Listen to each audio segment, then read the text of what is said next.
Selamat malam, pemirsa. Malam ini, untuk dongeng pengantar tidur pertama kita akan terbang jauh ke negeri emas, Myanmar. Di sana, tersimpan sebuah kisah kuno yang indah tentang seorang pemuda dan 4 teman. Seperjalanannya yang sangat istimewa. Tutup matamu perlahan, tarik napas dalam-dalam, nyamankan posisimu di bawah selimut. Dan mari kita mulai perjalanan kita ke masa lalu. Di sebuah bengkel kayu tua yang berbau serbuk gergaji dan kenangan, hiduplah seorang pembuat wayang yang bijak. Putranya, Aung, ingin pergi mencari keberuntungannya sendiri di dunia yang luas. Dengan hati berat, namun penuh kasih, sang ayah memberikan bekal paling berharga.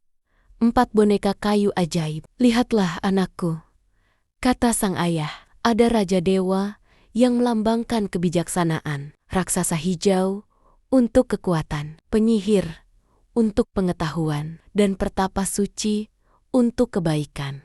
Aung menerima tongkat bambu tempat boneka-boneka itu bergantung. Ayahnya berbisik pelan, sebuah pesan yang akan bergema sepanjang perjalanan Aung.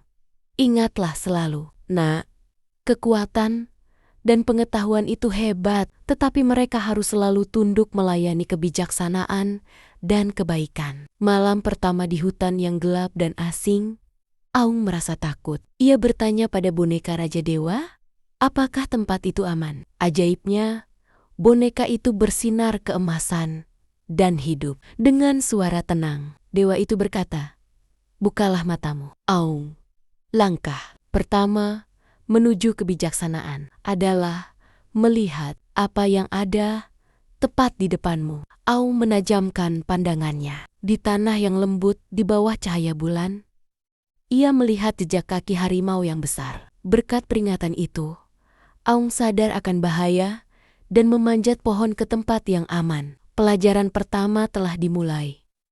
Kita harus waspada sebelum bertindak. Keesokan harinya, Aung melihat karavan pedagang kaya melintas di lembah. Hatinya dipenuhi keinginan untuk memiliki kekayaan itu. Ia meminta bantuan pada boneka raksasa berwajah hijau. Boneka itu tumbuh menjadi raksasa yang mengerikan. Kekuatan bisa mengambil apa saja, teriaknya. Dengan satu hentakan kaki yang dahsyat, sang raksasa meruntuhkan sisi gunung, batu dan tanah longsor menghalangi jalan karavan. Orang-orang lari ketakutan, meninggalkan harta benda mereka. Aung takjub melihat betapa mudahnya kekuatan mendapatkan sesuatu. Namun ia tidak menyadari kekacauan yang telah ia ciptakan. Aung bergegas memeriksa gerabak-gerabak yang ditinggalkan. Di salah satu gerobak, di antara tumpukan kain sutra, ia menemukan seorang wanita muda cantik bernama Mala yang sedang menangis ketakutan. Saat melihat Mala, hati Aung luluh. Ia sadar ia jatuh cinta. Jangan takut, aku akan menjagamu, kata Aung lembut. Namun Mala menatapnya dengan marah dan sedih. Kau bukan pelindung, katanya. Kau hanyalah seorang pencuri yang menggunakan kekuatan kasar. Hati Aung terasa sakit. Ia mendapatkan kekayaan, tetapi ia kehilangan rasa hormat. Dengan bantuan raksasa, Aung membawa karavan itu ke kota. Bingung harus melakukan apa dengan kekayaan barunya. Ia bertanya pada boneka penyihir. Penyihir itu mengetukkan tongkat merahnya, dan mereka terbang tinggi ke angkasa. Dari atas awan, Aung melihat dunia dengan cara baru. Ia diberi pengetahuan untuk melihat di mana emas tersembunyi di gunung dan tanah, mana yang paling subur. Pengetahuan adalah kekuatan, bisik penyihir itu. Gunakan untuk dirimu sendiri agar semakin kaya. Aung terpesona oleh rahasia dunia, dan ia menggunakan pengetahuan itu untuk menumpuk harta yang jauh lebih banyak lagi. Kini Aung tinggal di istana emas yang megah bersama Mala. Namun, istana itu terasa dingin. Mala tidak pernah tersenyum padanya. Suatu hari, Aung mencoba memenangkan hati Mala dengan memberinya mahkota yang bertahtakan batu rubi dan zamrud paling indah di negeri itu. Mala hanya melirik mahkota itu dan memalingkan wajahnya. Bagi Mala, semua emas di dunia tidak ada artinya jika didapatkan dengan cara yang salah. Aung duduk sendirian di tengah kemewahannya, menyadari bahwa hatinya terasa kosong meskipun kantongnya penuh. Suatu pagi, Aung mendapati Mala telah pergi meninggalkannya. Putus asa dan patah hati, Aung kembali ke ruang bonekanya. Raksasa dan penyihir hanya terdiam. Akhirnya, Aung menoleh pada boneka terakhir yang selama ini ia abaikan. Pertapa suci, berbaju putih. Boneka pertapa itu hidup, memancarkan cahaya kedamaian. Aung, katanya lembut, kekayaan tidak membawa kebahagiaan sejati. Kebahagiaan hanya datang dari kebaikan hati dan apa yang kau berikan pada orang lain. Raja Dewa di sebelahnya menambahkan, kau lupa pesan ayahmu. Kekuatan dan pengetahuanmu telah membuatmu tersesat karena tidak dibimbing oleh kebaikan. Aung akhirnya mengerti. Sejak hari itu, Aung berubah. Ia menggunakan kekayaannya untuk membangun pagoda yang indah dan membantu mereka yang membutuhkan. Suatu hari yang cerah di taman pagoda, ia melihat Mala kembali bersama ayahnya. Dengan penuh kerendahan hati, Aung berlutut dan meminta maaf. Saya telah salah. Semua harta ini adalah milik Anda.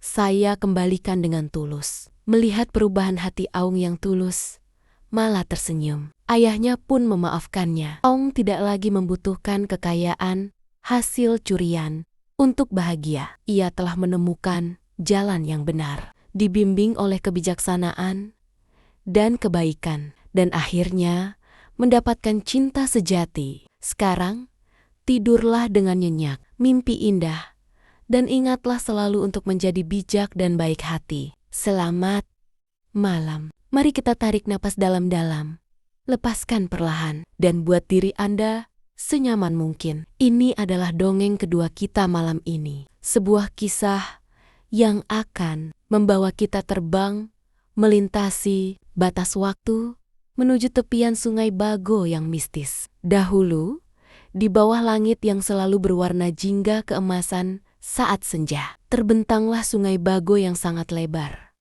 Di satu sisi, Pangeran Minandar berdiri di atas tebing, menatap air yang berkilau.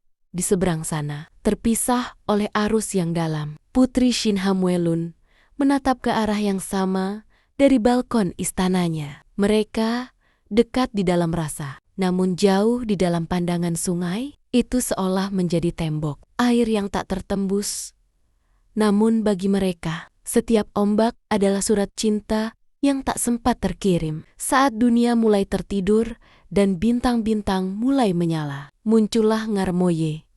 Ia bukan sekadar buaya, melainkan penguasa sungai dengan sisik setua waktu dan mata yang menyimpan kebijaksanaan kuno. Dengan lembut, Ngarmoye muncul ke permukaan, menawarkan punggungnya yang kokoh sebagai jembatan bagi sang pangeran. Di atas punggung sahabat setianya, Minandar membelah keheningan malam, meluncur di atas air yang perak, menuju cinta yang menantinya di seberang. Di sebuah taman yang tersembunyi, di mana aroma bunga melati memenuhi udara malam, mereka akhirnya bertemu. Tak ada suara bising kerajaan, hanya bisikan lembut antara pangeran dan putri. Mereka duduk berdampingan di bawah lindungan patung-patung tua yang bisu, berbagi harapan dan mimpi tentang dunia tanpa perpisahan. Di sana, di bawah cahaya bulan yang pucat, waktu seolah berhenti berputar, membiarkan dua jiwa ini menjadi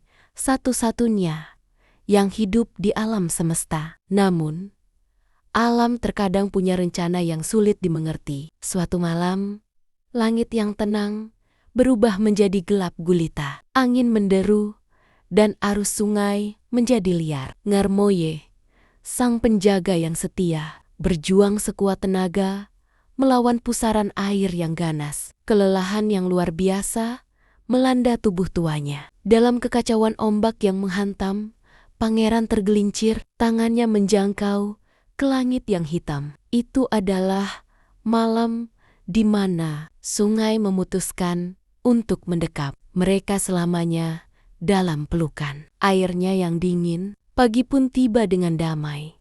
Seolah badai tak pernah terjadi. Namun, masyarakat tak lagi melihat sosok pangeran di tepi tebing atau putri di balkon istana. Jika Anda menatap ke arah cakrawala saat fajar menyingsing, Anda akan melihat dua bintang yang bersinar sangat terang dan selalu berdampingan di atas sungai. Bago, mereka bilang, itu adalah Minandar dan Sin Hamwelun yang kini telah abadi. Dan jika Anda melihat kabut tipis di atas air, mungkin itu adalah napas tenang Ngarmoye yang masih setia menjaga mereka di alam yang berbeda. Kisah mereka kini tersimpan rapi di dalam hati kita, seperti rahasia yang dijaga oleh aliran sungai. Biarkan beban pikiranmu hanyut bersama arus air yang tenang, dan biarkan dirimu beristirahat setenang dua bintang di langit malam. Selamat tidur.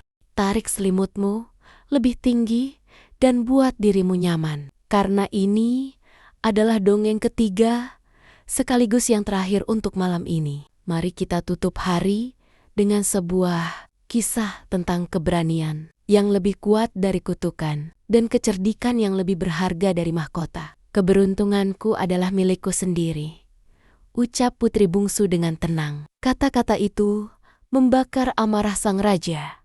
Di tengah pesta kemenangan yang megah, ia bersumpah akan membuktikan bahwa tanpa dirinya, sang putri bukanlah siapa-siapa. Istana berganti gubuk bambu yang reot, dan sutra berganti kain kasar. Sang putri kini menjadi istri Aidukata, pria termiskin yang bahkan tak punya parang untuk memotong kayu. Namun, di mata sang putri, kemiskinan hanyalah sebuah awal, bukan akhir. Bagi Ai, itu hanyalah batu merah biasa yang mengganggu jalan. Namun bagi sang putri, itu adalah rubi paling murni. Mereka berdiri di tepi sungai kering yang berkilauan, menyadari bahwa kekayaan sejati seringkali tersembunyi di depan mata mereka yang tak tahu cara melihatnya. Seekor rusa emas berlari secepat kilat, memancing sang raja jauh, meninggalkan pasukannya. Hanya satu orang yang mampu mengimbangi laju kuda raja,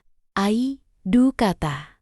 Tanpa sadar, mereka telah masuk ke dalam perangkap roh hutan yang haus darah. Malam itu, di bawah akar beringin yang berpilin, raja tertidur pulas tanpa tahu maut mengintai. Ai terjaga, memasang telinga pada bisikan roh jahat Happy yang merencanakan 1000 cara untuk menghancurkan mereka saat matahari terbit. Pohon tumbang, jembatan runtuh, dan gerbang kota yang remuk semuanya gagal menyentuh mereka. Dengan petunjuk Ai, mereka melompati setiap rintangan maut seolah-olah sedang menari dengan takdir. Sang raja mulai sadar, nyawanya kini ada di tangan pria yang dulu ia hina. Bahkan di dalam istana pun, bahaya masih mengintai dalam seteguk air dan taring tikus raksasa. Namun, Ai tetap siaga. Ia membalikan cangkir berisi jarum dan menghunus pedang pada kegelapan, memastikan sang mertua bangun dalam keadaan selamat. Raja tertunduk malu sekaligus bangga. Pria miskin itu kini berdiri gagah sebagai penyelamat kerajaan. Sang putri tersenyum, membuktikan pada dunia bahwa keberuntungan tidak datang dari titah seorang raja, melainkan dari langkah kaki yang teguh dan hati yang berani. Selamat tidur. Semoga mimpimu membawa kamu ke tempat-tempat yang penuh keajaiban malam ini.